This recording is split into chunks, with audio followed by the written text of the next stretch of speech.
गलवान के बाद दुनिया ने माना भारत का लोहा। चीन के खिलाफ डटने से बढ़ा भारत का कद। Army chief general Manoj Pande का स्टेटमेंट सामने आया है। हमारे लिए हमारी सीमाएं सबसे ज्यादा महत्वपूर्ण हैं। और देखिए तब ये स्टेटमेंट आपको एक बार फिर से बताते हैं। गलवान के बाद दुनिया ने भारत का लोहा माना है और उसको लेकर के चीन के खिलाफ डटने से भारत का कद भी बढ़ा है। हालांकि देखिए जो स्टेटमेंट सामने आया है उसमें कहा गया है कि हमारे लिए सीमाएं बेहद महत्वपूर्ण है। तो देखिए जिस तरीके से घाटी में तनाव रहा, गलवान घाटी की घटना से हम सब वाकिफ हैं। उसके बाद लगातार भारत आगे बढ़ रहा है और उसी के बाद गलवान के बाद दुनिया ने भारत का लोहा माना है। इस बात का जिक्र किया गया है army chief general Manoj Pande के द्वारा। और चलिए आगे बढ़ते हैं। अगली खबर ज्ञानवापी से जुड़ी, क्योंकि ज्ञानवापी के तहखानों के अधिकार मामले पर सुनवाई होने जा रही है। आज तहखानों की चाबी जिलाधिकारी को सौंपने वाली याचिका है। जिला न्यायाधीश AK विश्वेश कर रहे हैं मामले की सुनवाई। तो ये बड़ी जानकारी है। ज्ञानवापी मामले से जुड़ी हुई तहखाने के अधिकार मामले पर आज सुनवाई होनी है और इस सुनवाई पर हर किसी की नजरें हैं, क्योंकि आज तहखाने के अधिकार के मामले पर सुनवाई होनी है और तहखाने की चाबी DM को सौंपने वाली ये याचिका है जिस पर आज सुनवाई होगी। जिला न्यायाधीश AK विश्वेश इस पूरे मामले की सुनवाई कर रहे हैं।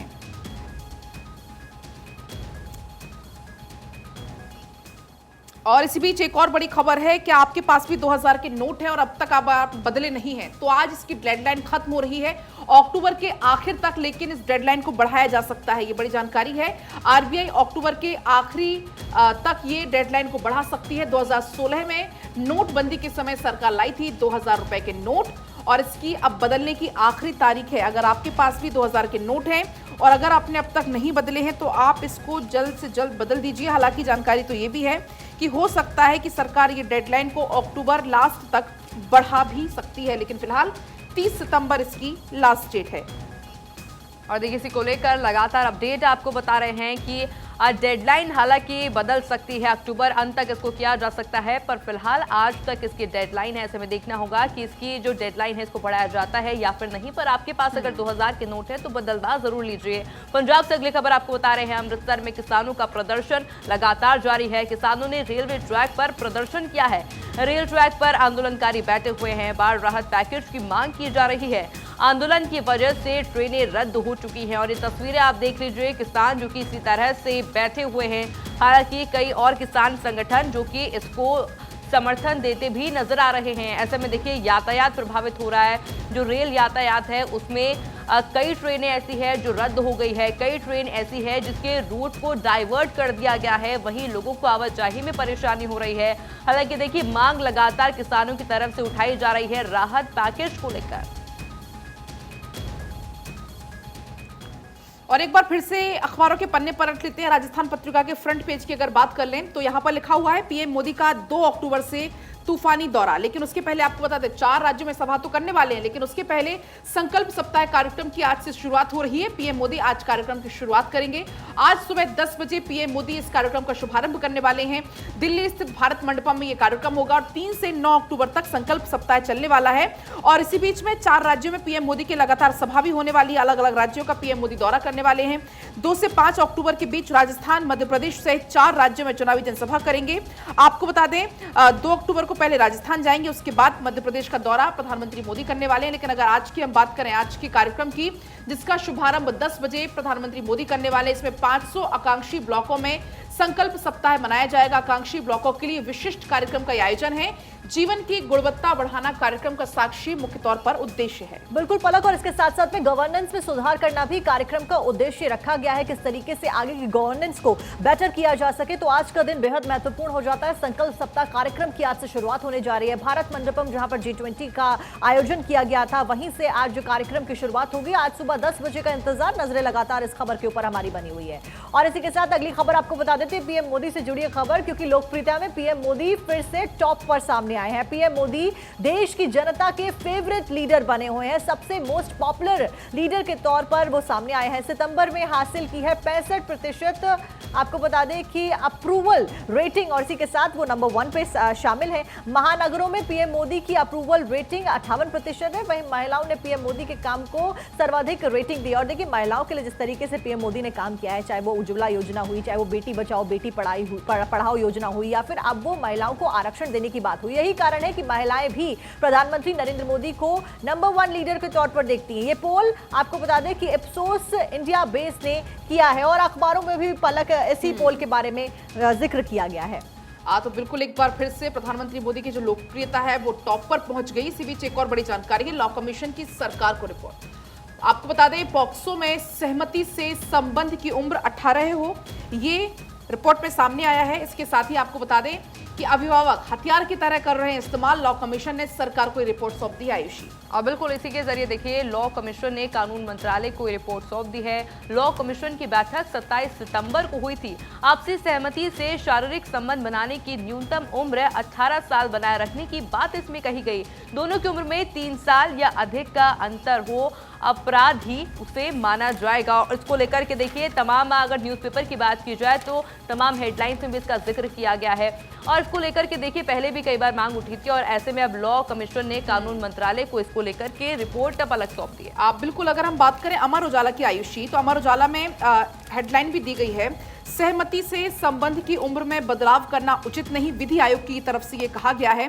साथ ही आपको इसमें और कुछ जानकारी अगर दें तो इसमें हालांकि आयोग ने यह कहा है कि उन मामलों में सजा देने में न्यायिक विवेक का इस्तेमाल किया जा सकता है जहां पर 16 से 18 साल के बीच में लड़कियों की ओर से मौन स्वीकृति होती है।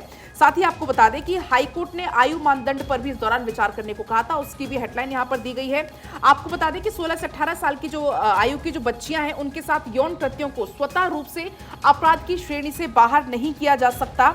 साक्षी, कुछ खास बातों का जिक्र इस रिपोर्ट में किया गया है। बिल्कुल पलक, क्योंकि हेडलाइंस का जिक्र हम कर रहे हैं, आपने खबर बताई, मैं हेडलाइन बता देती हूँ। तो वैसे तो सारे अखबारों में इस खबर का जिक्र किया गया है, लेकिन इंडियन एक्सप्रेस के क्योंकि फ्रंट पेज पर इसकी हेडलाइन है, यहाँ पर लिखा गया है कि पॉक्सो लॉ पैनल से keep the consent age 18। Law panel ने 18 साल की उम्र रखने के लिए कहा गया है, but take less severe look when kids in 16 to 18 year, जैसा कि पलक आपने बताया। Flags of sexual curiosity suggest changes when tacit approval among the children. तो ये जिक्र किया गया है इंडियन एक्सप्रेस में और ऐसे तमाम खबरों में इस मुद्दे को उठाया गया है और बेहद गंभीर ये मुद्दा हो जाता है। तो देखिए, लॉ कमीशन को वहीं आपको बता दें कि विधि आयोग की सिफारिश है कि EFIR की सुविधा चरणबद्ध हो, शिकायतकर्ता आरोपी की निजता का ध्यान रखे। ये अगली बड़ी जानकारी है। आपको बताएं कि 3 साल तक की सजा वाले अपराधियों से इसकी शुरुआत हो। मध्य प्रदेश, राजस्थान, इनमें चोरी में EFIR, वाहन मोबाइल चोरी पर EFIR। और देखिए, इसी को लेकर के तमाम बात की जाए तो ऑनलाइन FIR का भी इसके ऊपर जिक्र किया गया है। अगली खबर का रुख कर लेते हैं। स्पीकर के खिलाफ सुप्रीम कोर्ट पहुंचा उद्धव गुट। विधायकों के खिलाफ अयोग्यता कार्रवाई का पूरा मामला है। सुनवाई के लिए शेड्यूल जारी करने का विरोध किया गया है। सुनवाई का कार्यक्रम समय बर्बाद करने की कोशिश। और वहीं उद्धव गुट ने देखिए सुप्रीम कोर्ट से मामले में जल्द सुनवाई की अपील भी की है। साथ ही साथ 6 अक्टूबर को याचिका पर सुनवाई करने वाला है सुप्रीम कोर्ट। ऐसे में निगाहें टिकी हुई है कि सुनवाई आखिर क्या कुछ होती है, क्योंकि जिस तरह से तमाम बातें पेश की गई है, 6 अक्टूबर को इस याचिका पर सुप्रीम कोर्ट की तरफ से सुनवाई की जाएगी। ऐसे में निगाहें साक्षी 6 अक्टूबर पर अब टिकी हुई है। बिल्कुल आयुषी, स्पीकर के खिलाफ सुप्रीम कोर्ट में फिलहाल उद्धव गुट पहुंच गया है। सुप्रीम कोर्ट क्या कुछ निर्णय लेता है, ये देखने वाली बात होगी। आगे बढ़ते हैं, अगली महत्वपूर्ण खबर जो कि अखबारों में हमें देखने को मिल रही है पलक, वो है कावेरी जल विवाद से जुड़ी हुई, क्योंकि ये विवाद थमने का नाम नहीं ले रहा है। 100 दशक से ज्यादा, आप देखिए 100 साल से ज्यादा समय हो गया है जब से विवाद चल रहा है। हमने स्कूलों में भी पढ़ा है इस विवाद के बारे में। और कावेरी पैनल के खिलाफ कर्नाटक सरकार अब सख्त नजर आ रही है। आपको बता दें कि कावेरी पैनल के आदेश को सुप्रीम कोर्ट में कर्नाटक सरकार चुनौती देने जा रही है। कावेरी पैनल ने 3000 क्यूसेक पानी देने का आदेश दिया। कर्नाटक सरकार पैनल के आदेश को सुप्रीम कोर्ट में चुनौती देने जा रही है। और देखिए, बंद का ऐलान भी लगातार किया जा रहा है। कल भी हमने देखा कि बंद बुलाया हुआ था, जिसकी वजह से 44 फ्लाइट्स भी यहां पर इंपैक्ट होती भी नजर आ रही है। तो सीधा जो इंपैक्ट पड़ रहा है, हालांकि किसान कह रहे हैं कि हमारी कोई गलती नहीं है, हम माफी चाहते हैं जनता से, लेकिन उसके बावजूद जो जनता है वो परेशान नजर आ रही है, क्योंकि अपने आप में कहीं फ्लाइटें डिले हो रही है पलक और कहीं पे ट्रेन डिले होती हुई नजर आ रही है। बिल्कुल, जिस बात का आपने जिक्र किया, 44 उड़ानें रद्द की गई, उसका भी यहाँ पर है। साथ ही साथ जो वर्क फ्रॉम होम है उसकी सलाह दी गई है। आसपास के जिलों की दुकानें भी इस दौरान बंद देखी गई। आगे बढ़ेंगे, एक और बड़ी जानकारी है, मेनका गांधी को मानहानि नोटिस की अगली बड़ी खबर है। अखबारों की अगर बात करें तो मेनका गांधी को 100 करोड़ का नोटिस है मानहानि का। गायों को बूचड़ खाने में बेचने का आरोप लगाया गया था। संस्थान ने अब कहा है कि मेनका जी के जो आरोप है उससे भक्त काफी दुखी हैं। हाल ही में एक वायरल वीडियो हुआ था, इसमें आरोप लगाया गया था कि इस्कॉन की गौशाला में जो गाय दूध नहीं देती हैं उसे कसाईयों के हवाले कर दिया जाता है। ये मेनका गांधी की तरफ से कहा गया था और अब इस पर 100 करोड़ का नोटिस भेजा है इस्कॉन ने बीजेपी सांसद मेनका गांधी को। और हाल ही में देखिए जो वीडियो है वो भी आपको साथ ही साथ हम दिखा रहे हैं, पर ये पूरा मामला इस वक्त गरमाया हुआ है। इसको लेकर के तमाम बयान भी सामने आए थे मेनका के आरोप पर। और वहीं देखिए ये दुर्भाग्यपूर्ण इसको बताया गया है इस्कॉन की तरफ से, क्योंकि जो बयान सामने आया था वाकई में दुर्भाग्यपूर्ण था।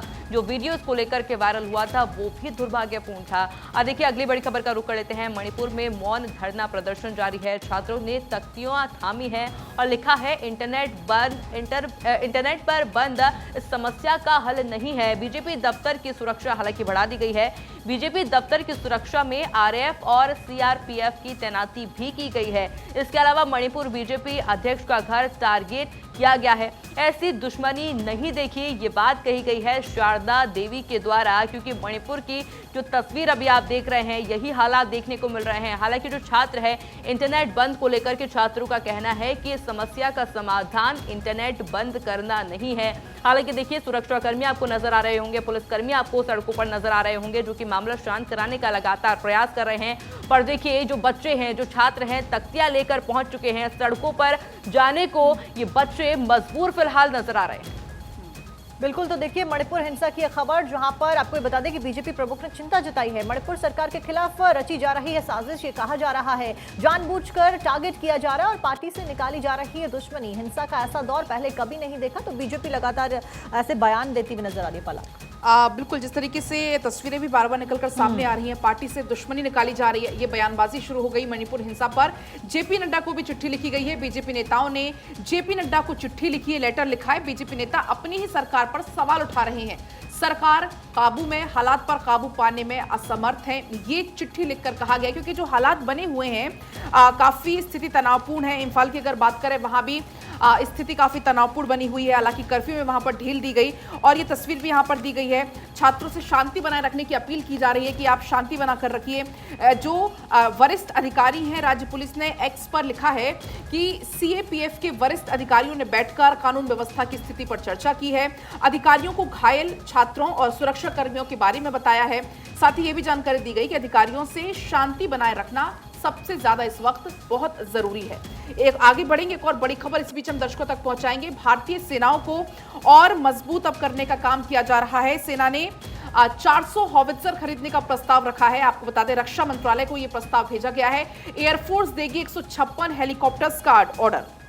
और वहीं देखिए एचएएल को दिया जा सकता है ऑर्डर, ये जानकारी भी इस पूरे मामले को लेकर सामने आ रही है। भारतीय सेनाओं को और मजबूत करने की तैयारी अब शुरू हो चुकी है और इसी लिहाज से देखिए रक्षा मंत्रालय को ये प्रस्ताव भी भेजा गया है। इसी के साथ में देखिए अगली बड़ी खबर का भी हम रुख कर लेते हैं। इसरो से जुड़ी अगली खबर अब आपको बताएंगे, जहां इसरो की तरफ से एक ऐलान सामने आ चुका है। चांद पर हमेशा रहेगा Chandrayaan. ISRO chief doctor S Somnath का स्टेटमेंट सामने आया है। चंद्रयान 3 का मिशन पूरा हो चुका है। लैंडर और रोवर ने अपना काम पूरा कर लिया है। ये एक शानदार और सफल मिशन था। आगे कहा गया है कि लैंडर रोवर नींद से नहीं जागते तो दुख नहीं। हालांकि देखिए इसको लेकर के जो तमाम प्रयास किए जा रहे थे सफल नजर आए और वो देखिए वो तस्वीर आपको जरूर याद होगी जब ये मिशन सक्सेस की तरफ था। सबके निगाहें टिकी हुई थी ये साक्षी, क्योंकि आपकी मौजूदगी भी शायद वहां पर थी और उस खुशी को आपने देखा था, उस मुस्कुराहट को आपने देखा था, जहां पर पूरा देश जब चंद्रयान को सफल उड़ान भरते हुए देख रहा था उस वक्त वो खुशी देखने लायक थी। और अब जो बड़ी अपडेट है इस पूरे मामले को लेकर के कि चंद्रयान वहीं रहने वाला है, सफलता उसको मिल चुकी है। बिल्कुल आयुषी, और भारत 24 की टीम लगातार, चाहे वो चंद्रयान 3 की सफलतापूर्वक लैंडिंग का कार्यक्रम हुआ या फिर वो L1 का मिशन हुआ, उस वक्त मौजूद थी और ये बेहद भारत के लिए खुशी की खबर है किस तरीके से भारत लगातार परचम लहरा रहा है, चाहे वो चांद की सतह हुई या फिर वो सूरज के नजदीक जाकर इंफॉर्मेशन कलेक्ट करना हुआ। न केवल देश के लिए बल्कि विदेशों के लिए भी ये बेहद महत्वपूर्ण जानकारी हो जाती है। आगे बढ़ते हैं, अगली खबर आपको बताते हैं। उपराष्ट्रपति धनखड़ का विपक्ष को नसीहत दी गई है। दरअसल राजनीतिक लाभ के लिए टिप्पणी करना ठीक नहीं है, जगदीप धनखड़ ने कहा। साथ साथ वो कहते हैं कि संवैधानिक संस्थाओं पर अमर्यादित टिप्पणी ठीक नहीं है। पलक तो बिल्कुल ये विपक्ष को नसीहत दी गई, जिस तरीके से लगातार जो बयानबाजी का दौर अभी हमने देखा हाल ही में।